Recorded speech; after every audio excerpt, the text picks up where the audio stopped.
They say grief is a tunnel you eventually walk out of, but I didn't find light at the end of mine. I found a ghost.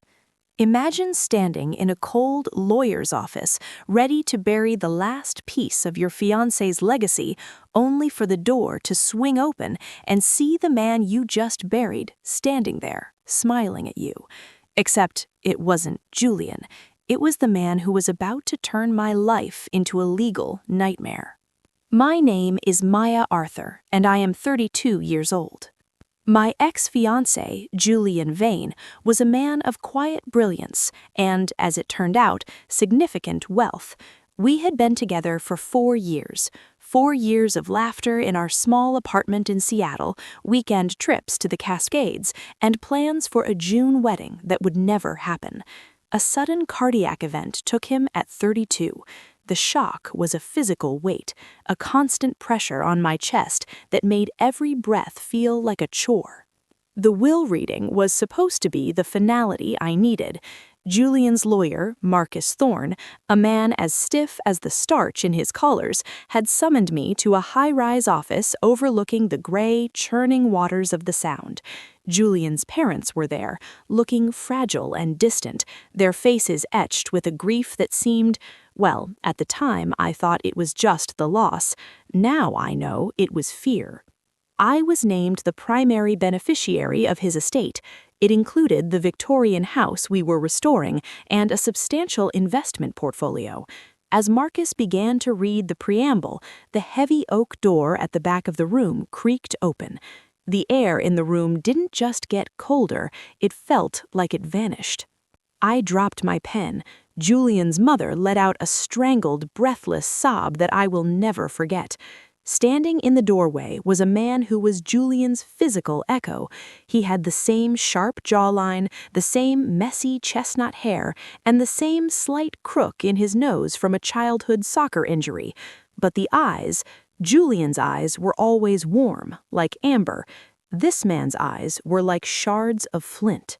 "Sorry I'm late," he said. His voice was a half-octave deeper, raspier. "I believe there's been a mistake in the paperwork. You can't settle an estate when the primary heir hasn't been notified." Marcus Thorne looked up, his face turning a shade of gray that matched the sky outside. "And you are?" "Elias Vane," the man replied, stepping into the light.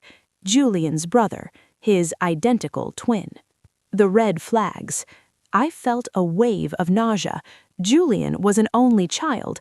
At least, that's what he told me for 4 years. He had told me stories about growing up alone, the pressure of being the sole focus of his parents' expectations. I looked at his parents. His father, Arthur, was looking at the floor, refusing to meet my eyes. His mother was trembling so hard the pearls on her neck were clicking. "Julian didn't have a brother," I whispered, my voice cracking. Elias laughed, a dry, humorless sound. He walked over to the mahogany table and tossed a birth certificate onto the surface. It looked aged, authentic. "Julian had a lot of things he didn't tell you, Maya, like the fact that I was sent away to a specialized boarding school in Switzerland when we were 10. Out of sight, out of the will. But now that he's gone, I'm here to reclaim what's mine. This estate, it's family blood. And you're just a girlfriend with a ring that was never paid for." As I sat there, looking at a face I had kissed 1,000 times, now sneering at me, I realized this wasn't just a surprise family reunion, it was an invasion. But as the shock began to wear off, a single terrifying question took root. If Julian hid a whole human being from me for 4 years, what else was buried in his past? And was Elias actually who he claimed to be, or was I looking at the most sophisticated con artist in history? To find out, I had to go back to where it all began, a hidden basement in the house I thought I knew. The PI handed me the folder and said, "Maya, according to the state of Washington, Elias Vane died in a house fire when he was 12. So if he's dead, who is currently suing you for the house?"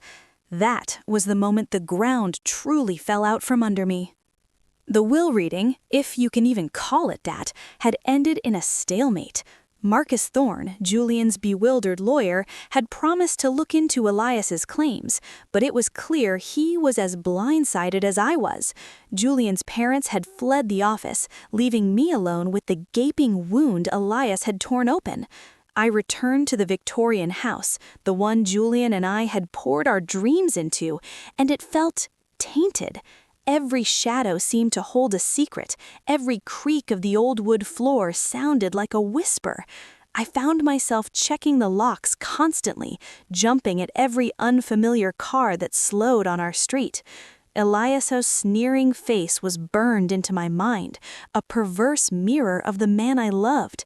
He hadn't just challenged my claim, he had challenged my sanity. He felt like a lurking presence, even when he wasn't there. Sleep was a luxury I couldn't afford. My nights were spent replaying conversations with Julian, searching for any flicker of a hint, any mention of a brother. Nothing. He had always spoken of his childhood as solitary, filled with books and solitary adventures. This house, our house, suddenly felt like a tomb of hidden truths. One restless afternoon, I found myself drawn to the attic, a dusty, forgotten space Julian had always promised we'd clear out someday. We'd joked about finding old pirate maps or love letters from a bygone era. Instead, I found a nightmare. Tucked away behind a loose panel in the far corner, obscured by years of cobwebs and insulation, was a small, unassuming wooden trunk. It wasn't Julian's meticulous handwriting on the faded label, but an elegant, almost calligraphic script, "Vane Family Memorabilia, Do Not Open." My heart hammered against my ribs. This wasn't Julian's secret, it was his parents'. Inside, beneath layers of brittle newspaper clippings about local events from decades ago, were photographs, dozens of them, old Polaroids, sepia-toned prints, some carefully arranged, others strewn about. The earliest photos were innocent enough, 2 infant boys, identical, swaddled together in a crib. Then school photos, 2 bright-eyed 10-year-olds, one undeniably Julian, the other Elias. The same crooked smile, the same glint in his eye. But even in those early images, a subtle difference in their expressions. Julian looked playful, Elias mischievous, almost cunning. But as I sifted through the stack, a chilling pattern emerged. In many of the later photos, particularly those taken after the boys looked around 10 or 11, one of the faces had been violently defaced, not just scribbled out, but gouged at with something sharp, as if someone had wanted to erase that person from existence. It was always the same face, the face of the boy who wasn't Julian. Mixed in with the photos were a few letters, carefully folded and tied with a ribbon. They were from a headmaster Werner of Institut Les Rosets in Switzerland, addressed to Arthur and Evelyn Vane. The tone was polite but firm, discussing Elias's challenging temperament, his unruliness, and later, his unexplained disappearances from campus. The last letter, dated just after Julian's 12th birthday, was stark. "We regret to inform you that Elias Vane will no longer be attending Institut Les Rosets. His continued presence poses a disruption to our esteemed institution and a risk to the other students." No mention of where he went or what happened next, just a cold final severance. This was too big for me to handle alone. I needed an expert. Through a friend of a friend, I found Sarah Jenkins, a retired police detective turned private investigator. Sarah was no nonsense, with sharp eyes and a weary wisdom that instantly put me at ease. I showed her the trunk's contents, the letters, the defaced photos. "This isn't just a family secret, Maya," Sarah said, examining the scratched faces. "This is an active cover-up. Someone wanted Elias gone, and they wanted him forgotten." Sarah's initial investigation focused on Elias Vane, the man who had appeared in Marcus Thorne's office. She checked every database, every international school record, and she hit a wall. There's no record of an Elias Vane ever attending Institut Les Rosets, not in their archives, not in the Swiss national education system. It's like he never existed there. Those letters in the trunk, they're meticulously forged, down to the watermarks, a professional job. My blood ran cold. He was an imposter. I felt a surge of vindication, quickly followed by a deeper dread. Who was this man then, and why was he so desperate to become Julian's ghost? But then Sarah dropped the real bomb. I did find an Elias Vane, she said, pushing a file across the table.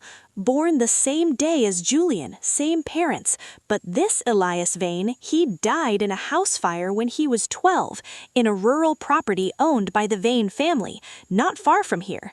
The death certificate is ironclad. He was buried in a small private plot. The Vane family estate covered the funeral expenses. It was ruled accidental. My mind raced. The subtle differences I'd observed, Julian's gentle demeanor versus Elias's aggressive edge, Julian's aversion to conflict versus Elias's confrontational nature, Julian's soft laugh versus Elias's harsh bark. They were identical in appearance, yes, but fundamentally different in spirit. If Elias truly died at 12, then the man who appeared at the will reading was an unbelievably sophisticated fraud. But if he was a fraud, how did he know so much about Julian's childhood, about the house? And if the death certificate was real, then Julian's parents had not only hidden a twin, they covered up his death or faked it entirely. The PI handed me the folder and said, "Maya, according to the state of Washington, Elias Vane died in a house fire when he was 12, so if he's dead, who is currently suing you for the house?" That was the moment the ground truly fell out from under me. This wasn't just about money anymore. This was about identity, about truth, and about the horrifying possibility that the man I loved had built his entire life on a foundation of lies. I knew then I had to go to war. The legal eagles were on speed dial, and the fight for what was rightfully mine and for Julian's true legacy was about to begin. And believe me, the courtroom drama that followed was even more shocking than I could have ever imagined. The judge leaned forward, his face grim.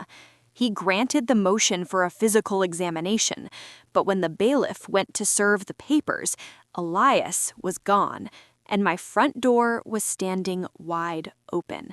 We were no longer just fighting over an inheritance.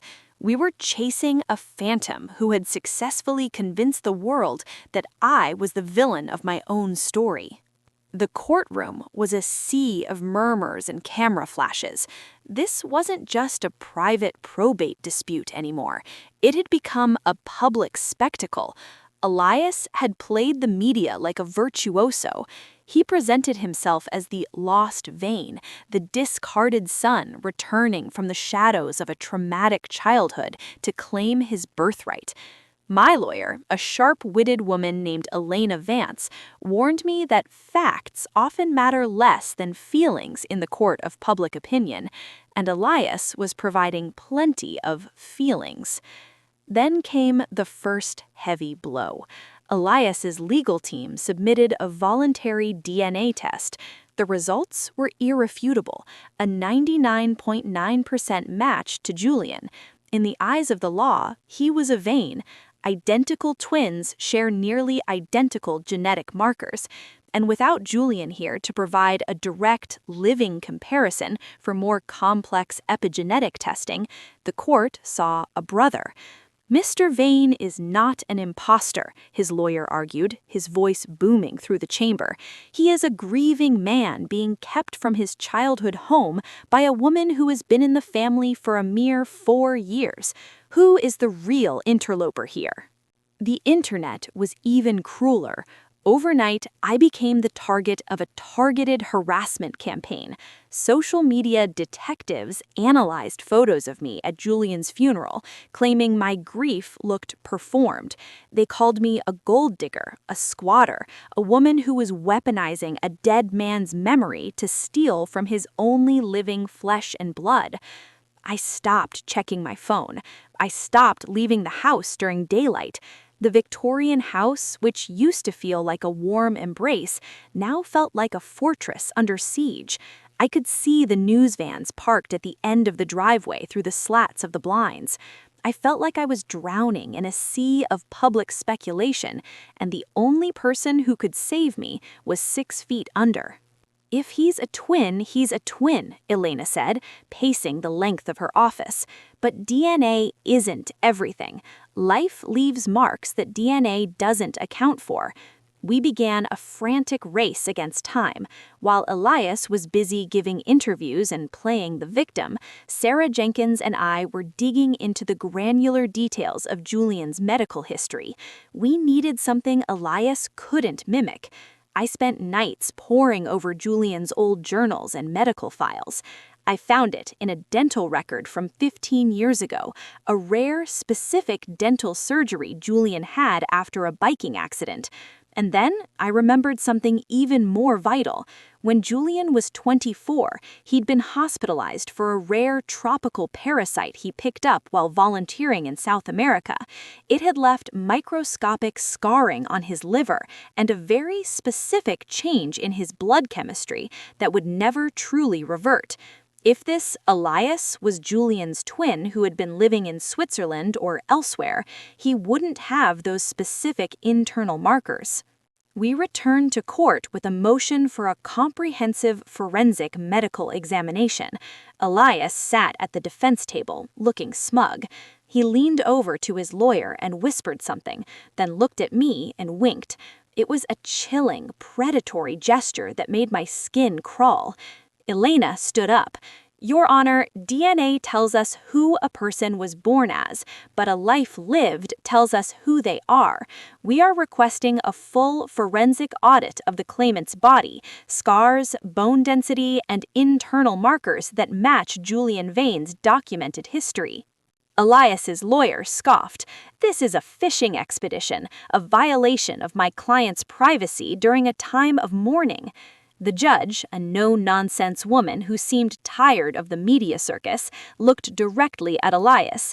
"If you are who you say you are, Mr. Vane, a medical exam should be a mere formality to solidify your claim.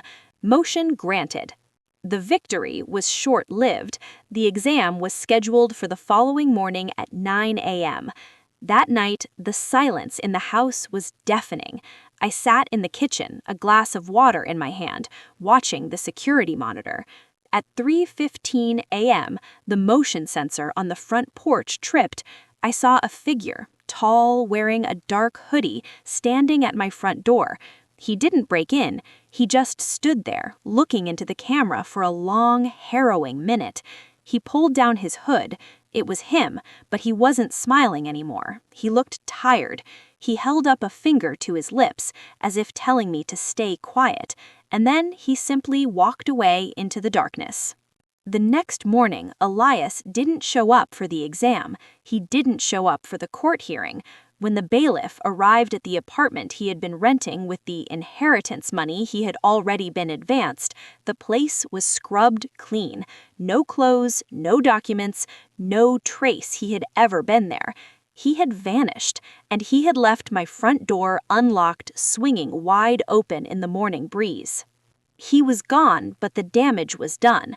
The legal battle was technically over, but the emotional fallout was just beginning, because as the police searched his abandoned apartment, they found one thing he had left specifically for me, a small digital recorder sitting on the kitchen counter. When I pressed play, I heard Julian's voice, not Elias's, but Julian's, and what he said in that recording changed my perception of my fiancé forever. I realized then that I wasn't just grieving a man, I was grieving a story that was never true. Winning the house felt like losing the war. Every corner of the home reminded me of the secrets Julian kept. I had to decide, do I burn the past down, or do I learn to live in the ashes? But before I could even begin to answer that, I had to listen to Julian's voice, whispering from beyond the grave, and understand the truth about my fiancé. a truth more devastating than any courtroom drama. Elias was gone.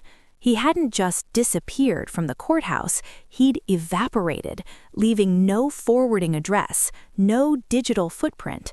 The private investigator, Sarah, eventually confirmed he had likely used multiple burner phones and false identities for years. The man was a ghost, a master of evasion.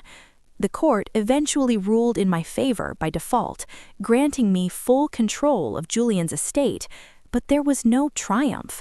The victory felt hollow, cold, like holding sand in my hands. The house, once our sanctuary, now felt like a mausoleum for secrets. The media moved on quickly, sensing the story had lost its sensational twin battle angle. The public, ever fickle, forgot me as quickly as they demonized me. But the wounds remained, festering. I was back in the house, surrounded by Julian's things, yet he felt further away than ever. I was grieving anew, not just for his physical absence, but for the shattering of the idealized man I thought I knew. It was Sarah Jenkins who found it. Buried deep in Elias's abandoned apartment, tucked beneath a loose floorboard, was a small, almost antique-looking digital recorder. It wasn't modern, sleek. It looked like something Julian would have owned years ago, and it had one recording on it, labeled simply, Maya. My hands trembled as I pressed play. Julian's voice, unmistakable, filled the quiet room. It was raw, strained, filled with a regret I had never heard in him before. Maya, if you're hearing this, then I'm gone, and Elias has found you. I always knew he would. My parents, they erased him. Not literally, not at first. Elias, he was always difficult, dark. He had a temper, a possessiveness that scared them. When we were 10, he set fire to a shed on our property after a fight with Dad. They sent him away to that Swiss school to fix him. But he didn't get fixed. He got angrier, more resentful. He wrote letters, threatening letters to our parents, to me. When we were 12, he ran away from the school. He ended up back at that old rural house. There was another fire. He didn't make it out. That's what they told me. They showed me the death certificate, told me it was an accident, and they told me, Julian, he's gone. You're our only son now. We have to forget him, for your sake, for our reputation. But I saw him. A few years later, a fleeting glimpse in a train station in Europe. He was alive. He saw me, too. He grinned, a chilling, triumphant grin. He knew I'd kept their secret. And from that day on, I lived in fear that he would come back, not just for the money, but to destroy everything I built, everything we built. I wanted to tell you, Maya. God, I wanted to. But how do you tell the person you love that your entire family history is a lie, that your twin brother who was supposed to be dead is a walking shadow waiting to claim your life? I was a coward. I couldn't risk losing you, losing everything. I hope you can forgive me, and I hope you find peace. This house, our future, it's yours. It was always meant to be yours. The recording ended. The silence that followed was heavier than before. I wasn't just crying for Julian or for myself. I was crying for Elias, a troubled child, abandoned, then believed dead, only to resurface filled with 20 years of bitterness. I finally understood Elias wasn't an imposter in the way I'd originally thought. He was Julian's twin. His parents had truly believed him dead, or had convinced themselves of it. But Elias, having survived, had then used that manufactured death, that deep-seated family secret, as his weapon. He hadn't been trying to impersonate Julian, he'd been trying to erase him, his memory as he had been erased. The toll on relationships was immense. Julian's parents, confronted with the recording, finally broke down and confessed everything. Their shame was palpable, their grief for both sons, the one they lost to death and the one they lost to a desperate secret, was heartbreaking. We tried to mend fences, but a fundamental trust was broken. Friends struggled to understand. Some distanced themselves, uncomfortable with the sheer strangeness of it all.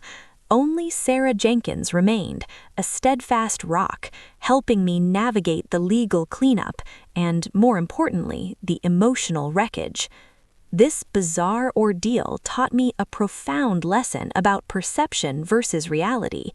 I had built a life on a narrative that Julian had carefully constructed, a perfect facade to hide a terrifying truth.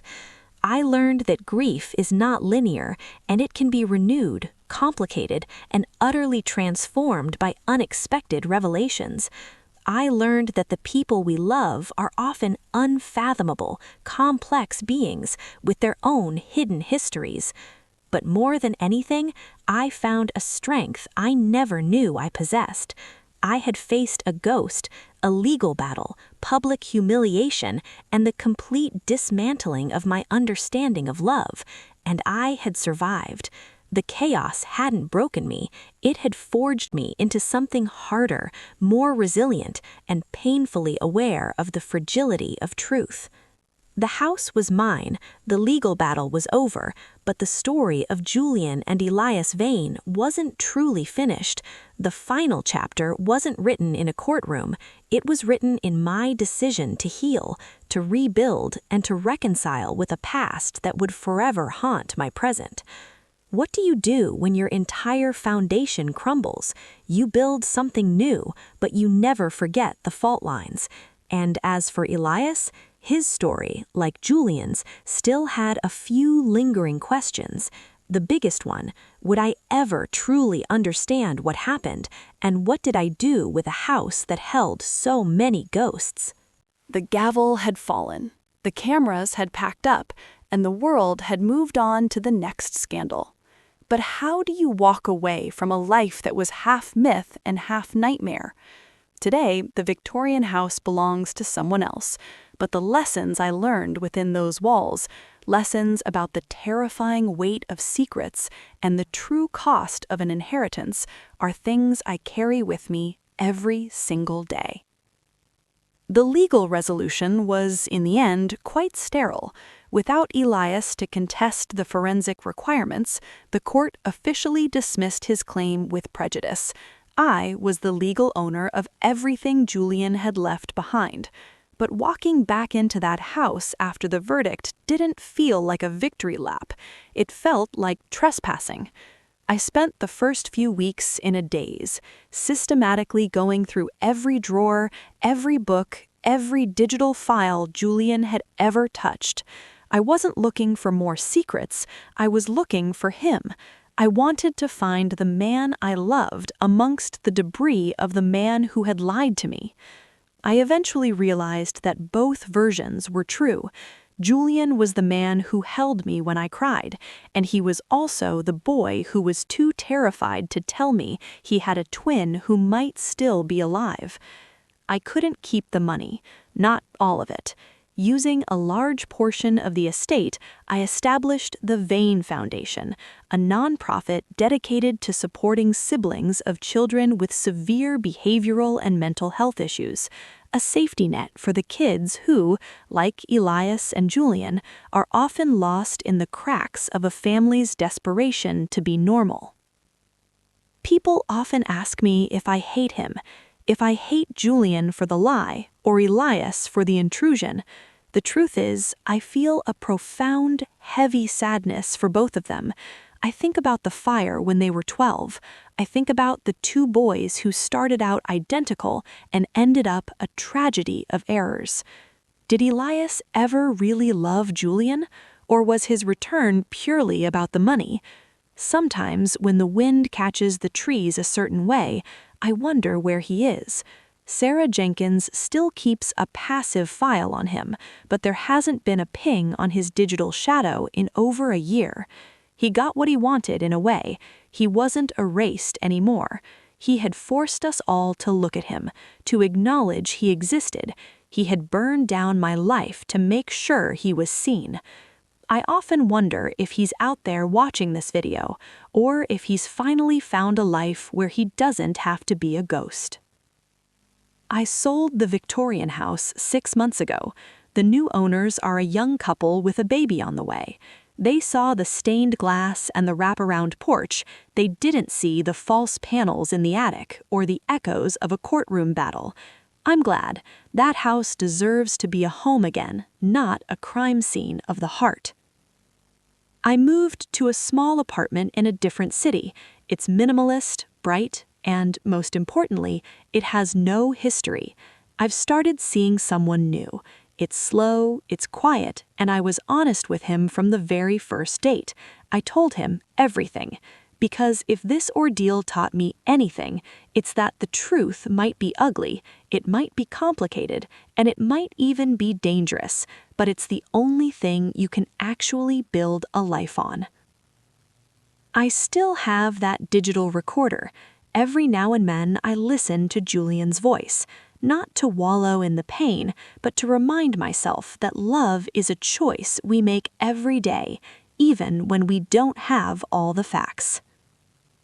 My ex-fiancé's secret twin didn't just challenge my claim to an estate, he challenged my claim to my own reality. But standing here now, a year later, I realize I didn't lose anything that was actually real. I lost a fantasy, and in its place, I found a woman who can't be gaslit, who can't be intimidated, and who knows exactly what she's worth.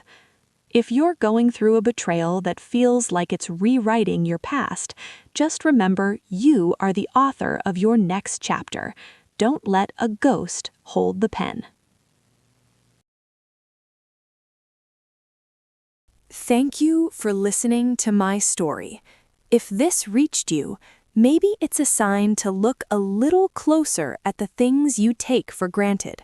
Like and subscribe for more content. Until next time.